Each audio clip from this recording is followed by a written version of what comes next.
तो मैं first person था। महाराज जी बुलाए, बोले बेटे कहाँ से आए हो तुम? कहा महाराज जी हम तो रीवा मध्य प्रदेश से हैं। बोले पहली बार कब हमें कृष्ण जन्माष्टमी मिले थे महाराज जी।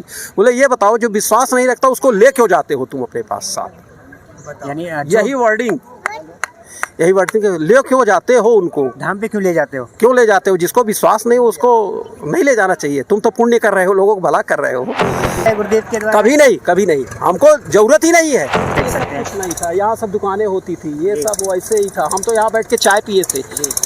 ये सब कुछ नहीं था, पत्थर होता है, सेट नहीं थे। जो परिक्रमा अभी बाहर कर रहे हैं हम अंदर ही अंदर किए थे चबूतरे पे। बाकी आप जैसा चश्मा पहनेंगे वैसा आपको दिखेगा। अगर आप काला पहनोगे तो काला दिखे, बाकी जाकी रही भावना जैसी। कुछ लोग केवल ऐसे ही आते हैं घूमने, चले देखे कैसा है। कुछ लोग यहाँ से आते हैं अपनी। सबसे पहले आपको मैं राजेश तिवारी, रीवा मध्य प्रदेश हूँ। मैं MP बिरला ग्रुप में HR मैनेजर हूँ। जी। तो मेरी कुछ समस्याएं चल रही थी 2-3 साल पहले वाइफ को लेके। उसके बाद फिर महाराज जी का YouTube में देखा तो हमको भी पहले विश्वास नहीं हो रहा था।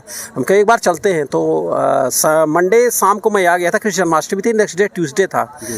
तो मैं आया, महाराज जी पुराना ये था आपका अन्नपूर्णा दरबार से निकल रहे थे। महाराज जी का मेरे को पैर छूने का सौभाग्य प्राप्त हुआ। फर्स्ट टाइम आप आए थे तब उसी टाइम महाराज जी ने 2 बार मेरा आशीर्वाद दिया हमको। फिर मैं गया, मेरे मित्र थे, उनकी बेबी विकलांग थी। मैं कहा चलो देखते हैं वो शायद उसका हो जाए।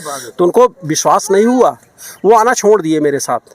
फिर मैं लेकिन आता रहा अपना रूटीन में। उसके बाद इनकी कथा थी छतारी बुलंदशहर UP। मैं वहाँ गया था अकेले। हमारे रिलेटिव थे, उन्हीं ने करवाया था। तो हम कहे चलो महाराज जी से मुलाकात भी हो जाएगी। मैं वहाँ गया तो उसके बाद मुलाकात तो हुई, बातचीत। भभूति के लिए लाइन लगवाए थे लोग। तो मैं फर्स्ट पर्सन था। महाराज जी बुलाए, बोले बेटे कहाँ से आए हो तुम? कहा महाराज जी हम तो रीवा मध्य प्रदेश से हैं। बोले इतनी दूर क्यों आ गए? हम कहे बस आपसे मिलने आ गए। बोले पहली बार आए हो क्या? धाम जाते हो? हम कहे धाम तो हमेशा जाते हैं। बोले पहली बार कब हमें कृष्ण जन्माष्टमी मिले थे महाराज जी। बोले ये बताओ जो विश्वास नहीं रखता उसको ले क्यों जाते हो तुम अपने पास साथ? यानी यही वर्डिंग ले क्यों जाते हो उनको? धाम पे क्यों ले जाते हो? क्यों ले जाते हो? जिसको विश्वास नहीं हो उसको नहीं ले जाना चाहिए। तुम तो पुण्य कर रहे हो, लोगों को भला कर रहे हो। ऐसा नहीं होना चाहिए। उसके बाद भभूति दिए, बोले ये अमृत है, अपने पूजा घर में रखना बस। तब से मैं महाराज जी से जुड़ा हूँ बाबा वाला। अच्छा, एक आप कुछ सवाल आ रहे हैं मेरे मन में कि जब आप उनको साथ लेके आए थे जो नहीं मानते थे बागेश्वर धाम को, क्या उस समय यहाँ पे पूज्य गुरुदेव मौजूद थे? मौजूद थे ना, मैं बता रहा हूँ। कृष्ण जन्माष्टमी शाम के समय था, हम शाम को आ गए थे। मुलाकात हुई थी आप दोनों की पूज्य गुरुदेव? बस जैसे निकल रहे थे महाराज जी, हम लोग खड़े थे, चरण स्पर्श हुआ, आशीर्वाद दिया। बोले आशीर्वाद है पूरा। उनको भी आशीर्वाद दिए, लेकिन उनको विश्वास नहीं था। और फिर जब छतारी में आप गए तो डायरेक्टली गुरुदेव के पहले जो शब्द थे वो यही थे, बेटे कहाँ से तुम आए हो? जी। मैं कहा मैं रीवा मध्य प्रदेश से हूँ। तो इतनी दूर क्यों आ गए? कहे महाराज जी बस आपका प्रेम खींच लाया बस आपसे। बोले अच्छा ये बताओ धाम तो आते हो कि नहीं आते हो? हम कहे आते हैं महाराज जी। बोले क्यों ऐसे आदमी को ले आते जो ना मानता हो हमको? मत खींचा करो सीधा। आपको अजीब नहीं लगा ये कैसे, मतलब गुरुदेव इतनी समय पहले की बात आज बता रहे हैं? वही चीज़ तो इनकी कृपा है और कुछ नहीं है। यानी इतनी पुरानी चीजें भी उन्हें हमेशा माइंड में घूमती रहते हैं और इंसान को देख के उनके जीवन में वो तो आपका चेहरा देख लेंगे, आपको मन में क्या चल रहा है, चीजें उनके प्रति आप क्या सोच रहे हो। अच्छा, आपने बताया आप एक HR हैं, आपका बहुत ज़्यादा शेड्यूल रहता होगा।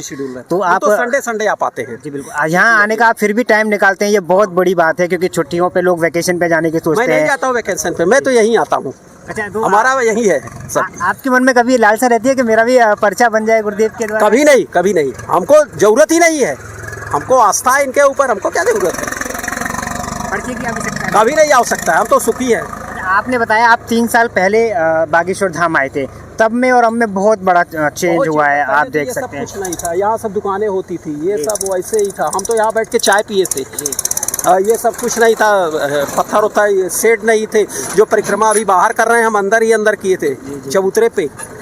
अच्छा, तो पहले बागेश्वर गुरुजी और अब बागेश्वर गुरुजी, आपको कुछ अंतर लग रहा है कि पहले इतने फेमस नहीं थे अब इतने फेमस हो गए तो उनका जो स्वभाव है थोड़ा बदल गया हो? फेमस की बात नहीं, आस्था की बात है, विश्वास की बात है। यदि हमको है तो हम 2 लोगों से बोलेंगे, 2 अगला उसको हुआ तो 2 लोगों से बोलेगा, बस ये विश्वास की बात है। बाकी आप जैसा चश्मा पहनेंगे वैसा आपको दिखेगा। अगर आप काला पहनोगे तो काला दिखे, बाकी जाकी रही भावना जैसी। कुछ लोग केवल ऐसे ही आते हैं घूमने, चले देखे कैसा है।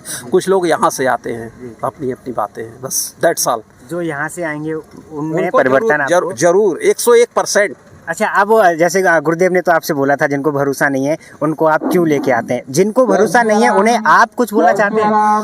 उनको भगवान सद्बुद्धि दे, बस इतना ही। बस। चलिए बहुत बहुत धन्यवाद। जय श्री सीताराम। जय सीताराम बागेश्वर धाम की जय। धन्यवाद।